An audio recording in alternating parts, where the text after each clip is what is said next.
So I played a lot of gigs and functions last year that required a lot of tech on pretty much every single gig. So with all those gigs, it ended up being that I needed to take pretty much the same thing to every gig. So I just basically made a little pile that I could then not think about, just pick up and know that everything was there. So here's my go-to function gig electronic pile, what I take, how I take it, and where you can get the same stuff too. So the first thing, and arguably the most important, is storage. So it's the bags they come in and the cases that they're in. So the little pile consists of two things, and that's my backpack and then the flight case, the SPD-SX travels in. So the backpack is a Go-matic backpack. It's also No-matic in the US. And then the actual flight case itself is a Swan flight case pre-made for the SPD-SX. And the great thing about those guys is that that flight case, if you already have that when you're watching this video, the SPD-SX Pro fits in it perfectly as well. It's incredible. So in my backpack, I always try and carry the needed gear that I think will happen for that gig or that weekend or however many gigs that I have. In this case, I'm just purely talking about functions, so that's weddings and parties and that sort of stuff. But actually this kind of extends out to every gig. So first things first is a laptop, and specifically a laptop that I know exactly where all of my sample banks are kept. So if at a short moment's notice I need to load a sample onto the SPD-SX or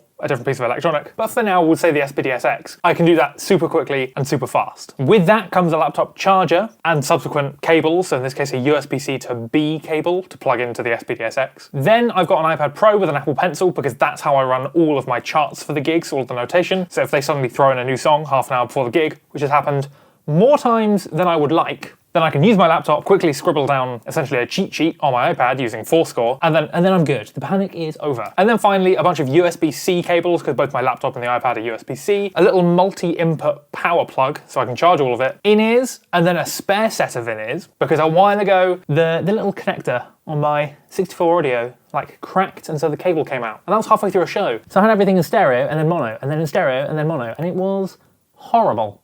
So then sent them off, had to get repaired. And now I carry essentially two sets of in-ears around. One is the 64 Audio 6-driver version, which I can't remember the exact name. And then the other one is actually the Shure 215s, which are super cheap because I know that I can pretty much replace them at every gig, or at least on the way to a gig, because they're really popular. I haven't touched so far the 215s for a while. The 64 Audio ones are genuinely incredible. But again, I'm just more, emergencies happen, you know what I mean? Things happen on gigs.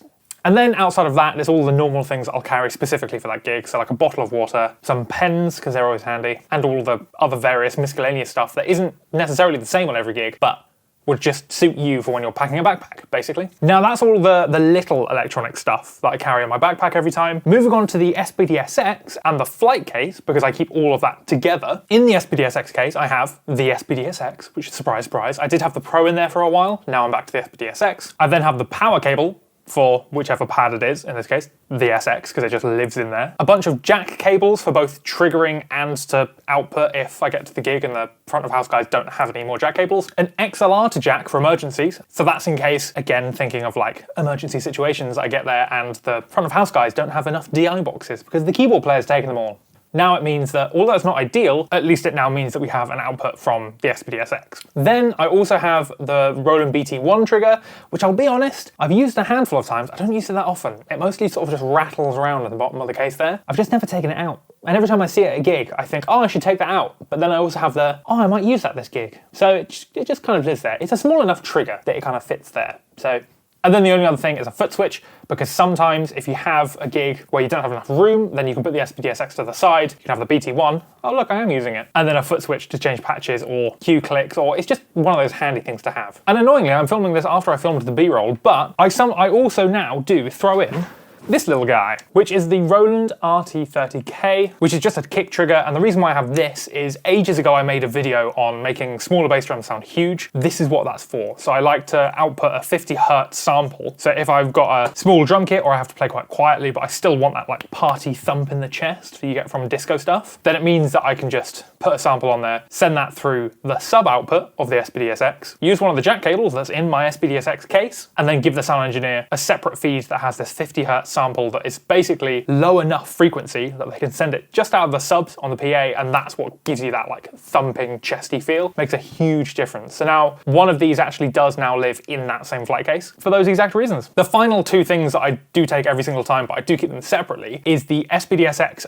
mount. I have the official Roland one, which is really heavy. It's like the equivalent of the DW hardware, which is incredible hardware, just really heavy. So I don't want to take it in and out of cars. So I literally just bought a really cheap mount from, I think, Thomann or something like that. Really lightweight cymbal stand that I took the boom out of, and now I've got a really lightweight mount for the SPD-SX. It's not as good as the Roland one, I'll be honest, but it's significantly lighter, and with the amount of gigs that I did last year, very much makes up for it when you put that within the hardware bag of your choice. And then finally, I'm still on the hunt for a good iPad mount, because all of the ones that I found are plasticky and horrible, and they last maybe about 3 months before something snaps. It's funny, there's one just here off camera on that drum kit behind me, and it snapped as of this morning when making this video. So that's like the 5th one I bought. So if you have any recommendations for an iPad stand that doesn't break, please put them in the comments down below. So technology-wise on a function gig, I don't take that much. It's all of the little stuff that adds up. All of the links for everything I've said are in the description down below, so if you want to buy anything specific or just see what I have, then you can click those links there. But yeah, if you carry anything else, please also let me know down below, because it's one of those things that's amalgamated over loads of different gigs and needing different things, and now I've ended up, this is what I use. So anyway, if you ever see me at a gig, that's all the tech that I'll have, maybe plus Ableton.